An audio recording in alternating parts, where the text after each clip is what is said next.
আসসালামু আলাইকুম ওরহমাতুল্লাহ। আমি এখন কথা ও কবিতা পাঠের আসর পর্ব ৬৯ শুরু করছি। এখন যে কবিতাটি নিয়ে আলোচনা করছি, কবিতাটির নাম মৃত্যু ভয়। কবিতাটি নেওয়া হয়েছে বাঙালির মুক্তি কবে কাব্যগ্রন্থ থেকে। কাব্যগ্রন্থটি আমারই লেখা। বলা হয়েছে এমন: মৃত্যু ভয় না ছিল আগে, এখন সেটা জাগে। মানে মৃত্যু ভয় আগে ছিল না, এখন সেটা জাগে। জীবন প্রদীপ আসছে নিভে করুণ বিরাগে, করুণ বিবাগে। মৃত্যু ভয় না ছিল আগে, এখন সেটা জাগে। জীবন প্রদীপ আসছে নিভে করুণ বিবাগে। দেখুন, মৃত্যু ভয় যখন বয়স কম ছিল তখন আসলে মৃত্যুর কথা সেরকম চিন্তা করি নাই। আসলে সত্যি যেটা সেটাই বলছি। কিন্তু এখন বয়স যখন বাড়ছে, কিন্তু আমরা তো বাড়ছে এক হিসাবে বলি, কিন্তু আর এক হিসাবে কমছে। যাই হোক, আমাদের সামাজিকতায়, সমাজ জীবনে যেভাবে বলে আসছি সেটাই বলি, যে আমাদের বয়স বাড়ছে, যতই বাড়ছে ততই আমাদের মধ্যে এখন মৃত্যু ভয়টা জেগে উঠছে। কারণ এই মৃত্যু ভয়টা কিন্তু আগে ছিল না। আগে বলতে যখন বয়স কম ছিল, খেলছি, বেড়াইছি, ঘুরছি, আড্ডা মারছি, লেখাপড়া করছি স্কুল কলেজে, তখন ওই মৃত্যু ভয়টা মনের মধ্যে অতটা আসেনি। কিন্তু এখন বয়স বাড়ার সাথে সাথে মৃত্যু ভয়টা জেগে উঠছে। সেটাই বলা হচ্ছে যে মৃত্যু ভয় না ছিল আগে, এখন সেটা জাগে। জীবন প্রদীপ আসছে নিভে করুণ বিভাগে। নদীর মতো বয়ে যেত তুমুল উদ্দামে, এখন জীবন হুঁচুট খায় অমোঘ নিয়মে। মানে আগে তো নদীর মতো বয়ে যেত তুমুল উদ্দামে জীবনটা, মানে কখন তখন কিছু কিছু মনেই করিনি। তুমুল উদ্যমে জীবনটা বয়ে যেত তখন। আর এখন জীবনটা হুঁচুট খায় অমোঘ অমোঘ নিয়মে। এখন জীবনটা হুঁচুট খায় আপনা আপনিতেই, জীবনটা এখন হুঁচুট খায়। কারণ বয়স বেড়ে গেছে, এখন মৃত্যু ভয়ের কথা স্মরণ হয়, পরকালের কথা স্মরণ হয়। তো এখন জীবনটা ওই রকম হুঁচুট খায় আপনা আপনিতেই। এখন আর তুমুল উদ্যমে যে জীবন চলতো আগে, ওই উদ্যমে ওইভাবে আর চলছে না। সেটাই বলা হয়েছে। শঙ্কা জাগে অবিরত হৃদয় করে খায়, চলতে ফিরতে পাহাড় চাপে শক্তি দেহে নাই। দেখছেন কথা কি? শঙ্কা জাগে অবিরত হৃদয় কুরে খায়। শঙ্কা জাগে অবিরত হৃদয় কুরে খায়। কেন হৃদয় কুরে খায়? শঙ্কা জাগে অবিরত কি কারণে? মৃত্যু ভয়ের কারণে। শুধু মৃত্যুটাই তো শেষ নয়, মৃত্যুর পরে যে আরো কঠিন পথ পাড়ি দিতে হবে সেটাও তো জাগে মৃত্যুর কারণে, মৃত্যুর সাথে সাথে।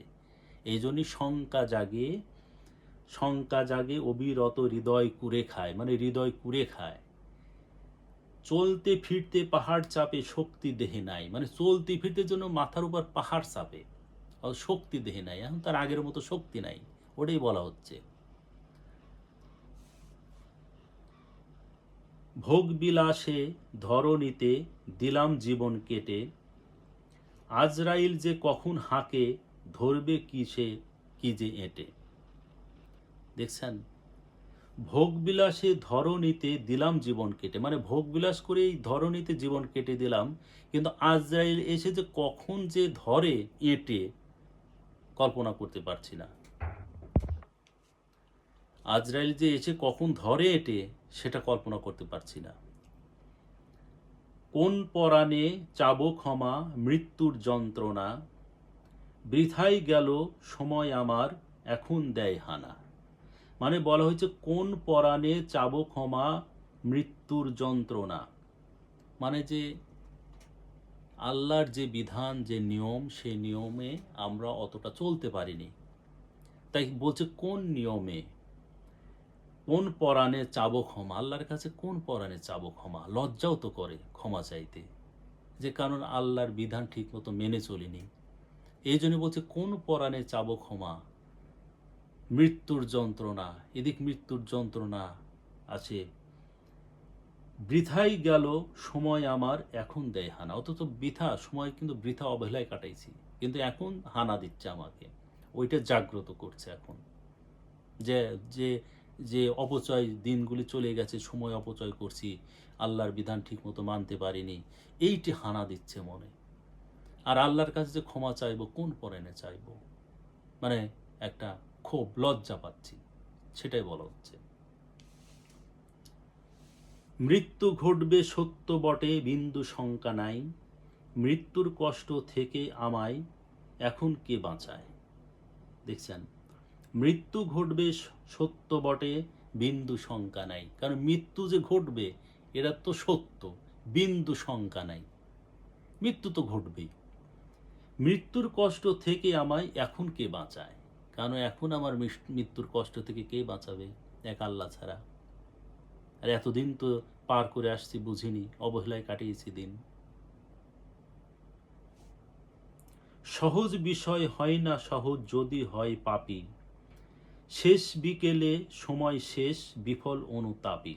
দেখুন, সহজ বিষয় হয় না সহজ, যদি হয় পাপী। সহজ বিষয় হয় না সহজ, যদি হয় পাপী।